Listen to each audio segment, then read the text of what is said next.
Nous avons des cuisses de poulet, dont nous avons enlevé la peau. Pour le moment, il n'est pas nécessaire de les assaisonner, car ce que nous allons faire avec elles, c'est les plonger dans de l'eau bouillante en abondance. Nous allons les laisser cuire ici pendant environ 30 minutes, jusqu'à ce que les cuisses soient bien cuites, et assez tendres pour que nous puissions ensuite déchiqueter la viande, pour faire cette recette. Nous verrons cela un peu plus en détail plus tard. Vous pourriez également utiliser des cuisses de poulet rôties au four, celles qui ont peut-être été laissées de la veille par exemple. Donc des cuisses de poulet sans peau, sont préparées en les faisant cuire, dans de l'eau bouillante pendant environ 30 minutes, jusqu'à ce qu'elles soient bien cuites et tendres. Dans un bol, nous allons maintenant mettre des pommes de terre bien cuites coupées en morceaux et sans peau. Ensuite, à l'aide d'un presse-purée, ou simplement d'une fourchette, nous allons procéder à la purée de pommes de terre. Comme dans ce cas, les pommes de terre vont être écrasées, nous savons déjà comment les préparer correctement. Je le fais ainsi, je les mets déjà pelées et coupées en morceaux, avec suffisamment d'eau pour les couvrir, et je les laisse cuire pendant assez longtemps, car lorsqu'elles seront écrasées, elles se désintégreront presque pendant la cuisson, ce qui ne me dérange pas. Mais elles ne doivent pas se désintégrer complètement.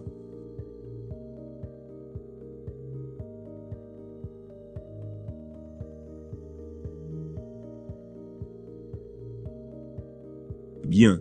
Nous avons maintenant le poulet cuit. Il a déjà été cuit pendant 30 minutes, et le poulet est tendre, tellement tendre, que la viande se sépare de l'os. Ce que nous allons faire, c'est réserver l'os pour plus tard. En attendant, nous continuons à séparer la viande des os à l'aide d'une fourchette. N'oubliez pas de réserver les os.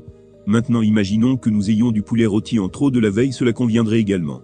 Au lieu d'être cuit, il serait rôti, et la viande se détacherait pratiquement aussi facilement. Si vous préférez le poulet rôti, sachez que cela est également possible. Maintenant que nous avons déjà retiré toute la viande de l'os, nous allons la hacher avec un couteau très affûté. Il s'agit de la hacher très finement. Cette étape est très simple, il suffit de passer le couteau plusieurs fois, comme ceci, et au bout de quelques passages, comme le poulet est très tendre, nous aurons une viande très hachée.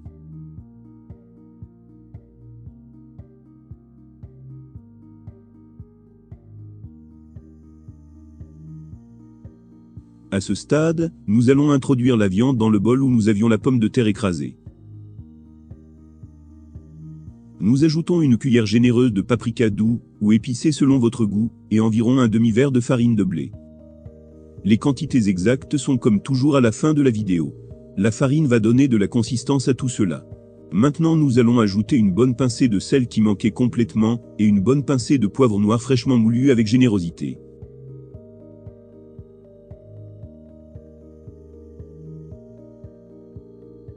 Après avoir ajouté tous ces ingrédients, il ne reste plus qu'à les mélanger, et à les intégrer parfaitement. Et nous allons le faire avec une certaine joie. Et ce que je veux dire, c'est essentiellement que tous les ingrédients soient bien unis entre eux, qu'il n'y ait pas de morceaux de pommes de terre flottant d'un côté, de farine qui ne se soit pas intégrés, ou de viande flottant de l'autre côté. Nous voulons pratiquement obtenir une pâte homogène, c'est ce que je veux dire. Parce qu'une fois que nous l'aurons unifié, nous allons terminer de donner forme à notre plat, tu verras à quoi cela ressemble.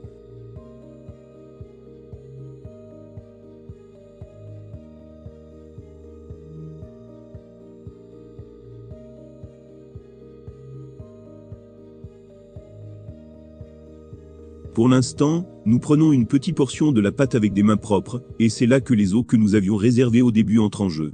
Nous allons envelopper l'os avec cette pâte, ou plus précisément nous allons envelopper l'une des extrémités de l'os.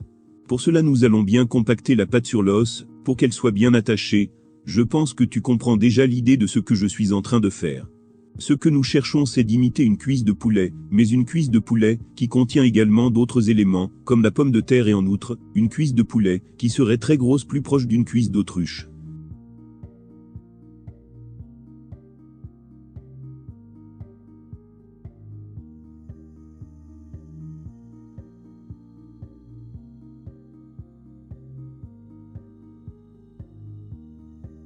Bien. Maintenant nous allons faire passer cette cuisse par l'œuf. Nous la faisons rouler bien dans l'œuf, pour qu'elle s'imprègne bien de celui-ci.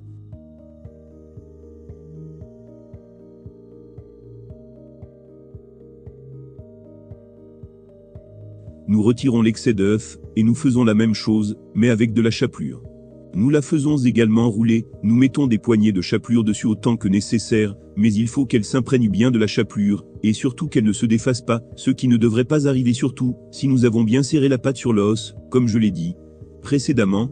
Une fois que nous l'avons passée dans la chapelure, nous la passons à nouveau dans l'œuf, car nous allons la faire passer 2 fois dans l'œuf, et dans la chapelure.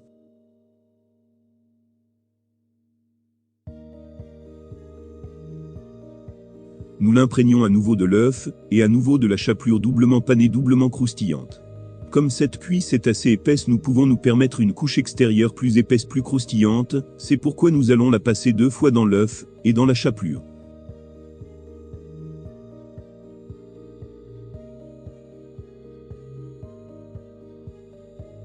Une fois que nous l'avons, nous la mettons directement à frire telle qu'elle. Et attention! Voici plusieurs astuces et alternatives pour la friture. Tout d'abord, l'huile, la quantité suffisante, pour couvrir entièrement le muscle. L'huile doit être chaude mais pas trop, ce que nous voulons, c'est que la chapelure extérieure se torréfie et soit dorée.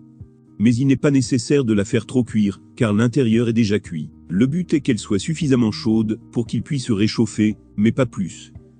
Finalement, il faudra environ 3 à 4 minutes de friture.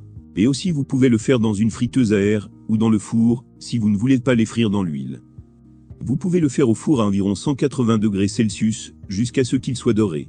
Dans tous les cas, quelle que soit la méthode de cuisson que nous utilisons, nous obtiendrons un plat de poulet quelque peu différent, très original, et qui rendra non seulement les enfants fous, mais aussi les adultes. Nous obtiendrons des délices de poulet, qui sont une pure ambroisie. Chers téléspectateurs, j'espère que vous avez aimé cette recette, et que vous êtes prêts à vous régaler. N'oubliez pas d'aimer notre page pour ne manquer aucune de nos nouvelles vidéos, de partager cette recette avec vos amis, et de vous abonner pour recevoir les prochaines recettes directement dans votre fil d'actualité. Bon appétit!